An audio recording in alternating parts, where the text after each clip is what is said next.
The Russians are attempting to protect their oil refineries from Ukrainian attacks. This was reported by Petr Andryushchenko, former advisor to the mayor of Mariupol and head of the Center for the Study of the Occupation, on his Telegram channel. The movement of a layered air defense system closer to the Rostov region was recorded. An entire column of tall air defense systems entered the city and proceeded to a shelter. Andryushchenko commented on the video.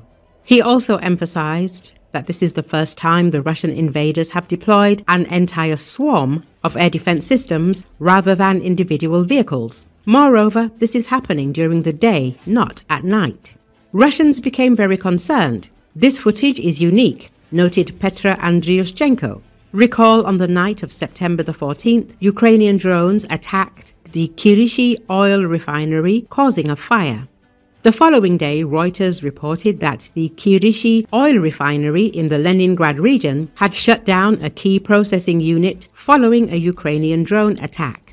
This unit accounts for almost 40% of the refinery's total refining capacity, which is approximately 20 million tons of oil per year, or 400,000 barrels per day. On September the 16th, units of the Special Operations Forces of the Armed Forces of Ukraine, in cooperation with other components of the defense forces, struck the Saratov oil refinery. Three sources familiar with the matter told Reuters that Russian oil pipeline monopoly Transneft has warned producers they may have to cut oil production following drone attacks on key export ports and refineries. On September the 17th, Forbes reported that the strikes damaged 21% of Russia's oil refining capacity. Fuel prices within Russia have risen by approximately 25%, with shortages particularly acute in remote regions and temporarily occupied Crimea. Kiev's strategy to strike the Russian oil industry is the most efficient thing Ukraine can do to hurt Moscow's war machine. Still, it will not break the army and will not stop Moscow's war, Russian economist Vladislav Inozemtsev told Euronews. Inozemtsev explained that targeting oil refineries has a significantly bigger impact than targeting, for example, drone manufacturing sites. According to Inozemtsev, it does not take much time to set up or repair a drone factory, which is not much more than a large assembly shop where components are delivered, assembled, checked, and tested. Let's say a drone attacks a factory like this. It would take 3 days to rebuild everything. But if you hit an oil refinery, the consequences are much more serious. It would burn for weeks, he told.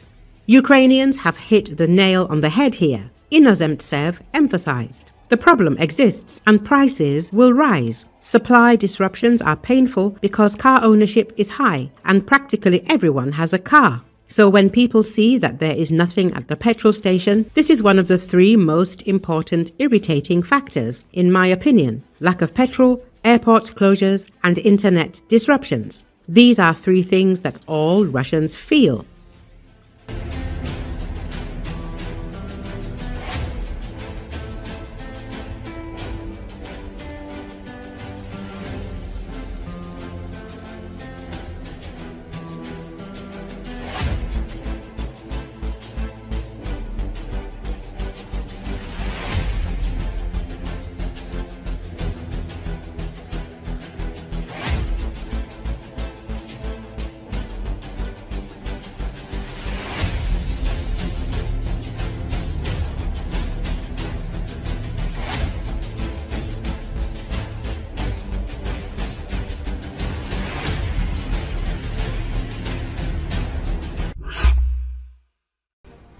In Kharkiv Oblast, Belarusian volunteers fighting for Ukraine are hammering Russian positions and dismantling their staging grounds. Ideologically opposed to Russia's invasion and morality, they are taking expert advantage of weak spots that appeared after Russian generals recently grossly miscalculated their resources. At Kupiansk, Ukrainians continue to hold the line, with commandos of the Ukrainian Intelligence Directorate forming a formidable part of the defense, and standing beside them, integrated into the unit, is the Belarusian Volunteer Corps.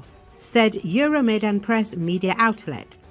While there are many groups of Belarusian volunteers, this unit is integrated into and has received special forces level training from Ukraine. They do not operate alone, instead acting as support elements for deep special forces raids, sabotage and reconnaissance missions, as well as a number of teams conducting these operations themselves. For one of these missions, Belarusians in the mortar unit of the Volunteer Corps modified and specialized their rounds for a specific purpose. Combining a napalm-like substance with thermite flakes, these incendiary shells were meant to burn away forest cover, force Russians out of their dugouts into the open, and create a massive, long-lasting distraction. Euromaidan Press says the mission was to hold an active defense in front of Kindrashivka, as Russian infiltrators have regularly tried to establish a foothold here. The forest is linked to the settlement by a narrow series of tree lines through which Russian infantry move under the cover of darkness after gathering first in the forest. However, the fires raining down on them distracted the Russians and flushed them out of their hideouts. Reportedly, they were then engaged from behind by a special forces raiding party that cleared the forest of Russian soldiers. The Belarusian operation here was a direct result of problems caused by Russian commanders themselves. Euromaidan Press says, recently, amidst stalling progress at Kupiansk and eager to report success, another classical flag-planting operation was launched. However, this one made the mistake of reporting successes far beyond what was believable.